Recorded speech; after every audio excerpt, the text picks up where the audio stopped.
I'm here. Because when you know your why, your what becomes more clear and more impactful. If you know, like for instance, people know that I do comedy, but that's what I do. My why is to inspire people to walk in purpose. So I can do comedy, I can write books, I can be in a movie, because all of it is motivated by my why. In fact, I have a new web series out called Michael Jr. Break Time. We probably just did the 6th episode. It's on YouTube. So every single Wednesday at 3 o'clock, we drop a new episode on YouTube of Michael Jr. Break Time. What it is it's me. I travel around the country and I do stand-up comedy, in case you didn't know. And in the middle of my comedy set sometime, I'll stop and just talk to my audience. And we've been filming this, and it's pretty cool. So we're in Winston-Salem. I'm going to show you a clip from Winston-Salem. And I'm just talking to this guy in the audience, and he tells me that he's a musical instructor at a school. So I was like, all right, you're a musical instructor. Can you sing? Let me hear you sing a song. So this is what happened at the last episode of Michael Jr.'s Break Time. Check it. So you're a musical director? Yes, sir. All right, so let me get a couple bars of like Amazing Grace. Can you do the first part of that? Go ahead. Amazing grace, how sweet the sound that saved a wretch like me. Wow. That bro could sing, you know what I'm saying? Now, what you give me the version is if your uncle just got out of jail, you got shot in the back when you was a kid. I'm just saying, let me see the hood version real quick if you know which version I'm talking about. Just see if that exists. Let me see what you got.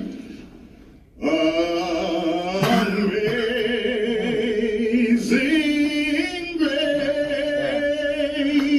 how sweet the sound that saved a wretch like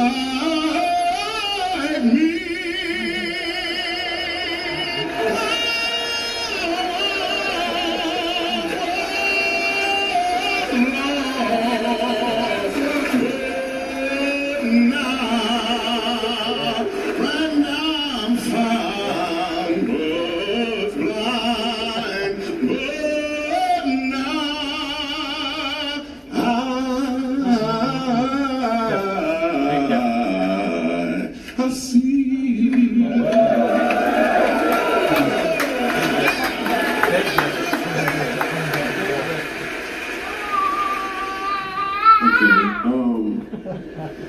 Here's what I want you to catch. Yeah. The first time I asked him to sing, he knew what he was doing.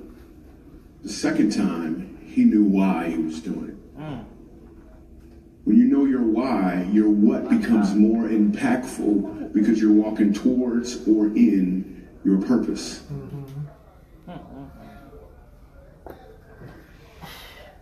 Now, can you also imagine the value of knowing how legislation works and how it impacts your life and 2 generations from now? As your body grows bigger, Your mind loves power, it's great to learn. 'cause knowledge is power. It's Schoolhouse Rocket, the tip on the block of your favorite schoolhouse talk. I'm just a bill.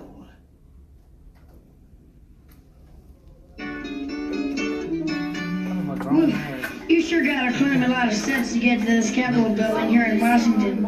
But I wonder who that sad little scrap of paper is. I'm just a bill, yes, I'm only a bill, and I'm sitting here on Capitol Hill. Well, it's a long, long journey to the capital city. It's a long, long wait while I'm sitting in committee, but I know I'll be a law someday. At least I hope and pray that I will, but today I am still just a bill. Gee, Bill, you certainly have a lot of patience and courage. Well, I got this far. When I started, I wasn't even a bill. I was just an idea. Some folks back home decided they wanted a law passed, so they called their local congressman, and he said, "You're right, there ought to be a law." And he sat down and wrote me out and introduced me to Congress, and I became a bill. And I'll remain a bill until they decide to make me a law. I'm just a bill, yes, I'm only a bill, and I got as far as Capitol Hill. Well, now I'm stuck in committee, and I'll sit here and wait while a few key congressmen discuss and debate whether they should let me be a law. I hope and pray that they will, but today I'm still just a bill.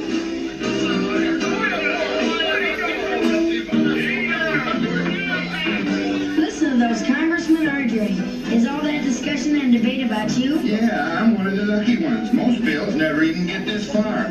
I hope they decide to report on me favorably, otherwise I may die. Die? Yeah, die in committee.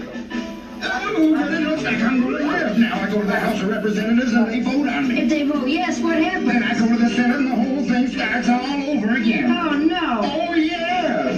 I'm just a bill. Yes, I'm only a bill. And if they vote for me on Capitol Hill, well, then I'm off to the White House where I'll wait in a line with a lot of other bills for the president to sign. And if he signs me, then I'll be a law. I hope and pray that he will. But today I am still just a bill. You mean even if the whole Congress says you should be a law, the president can still say no? Yes, that's called a veto. If the president vetoes me, I have to go back to Congress and they vote on me again, and by that time you're so. By that time, it's very unlikely that you become a law. It's not easy to become a law, is it? No, but how I hope and pray that I will. But today I am still just a bill. He signed your bill. Now you're a law. Oh, yes!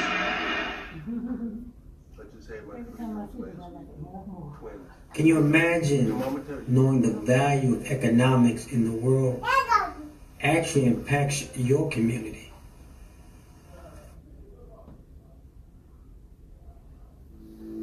People are talking a lot about inequality these days, about the fact that the richest 1% have so much more than everybody else.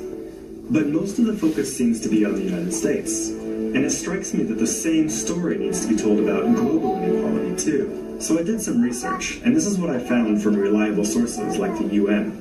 It turns out that while the US is totally out of whack, things are actually way worse for the planet as a whole. Let's start with this graph.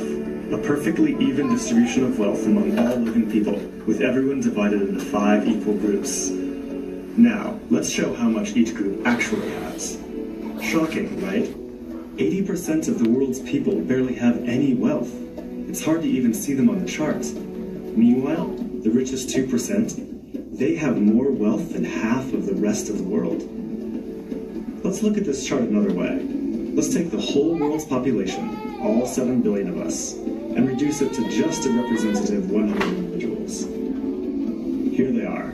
Poorest people on the left, richest people on the right. Now let's show how the world's total wealth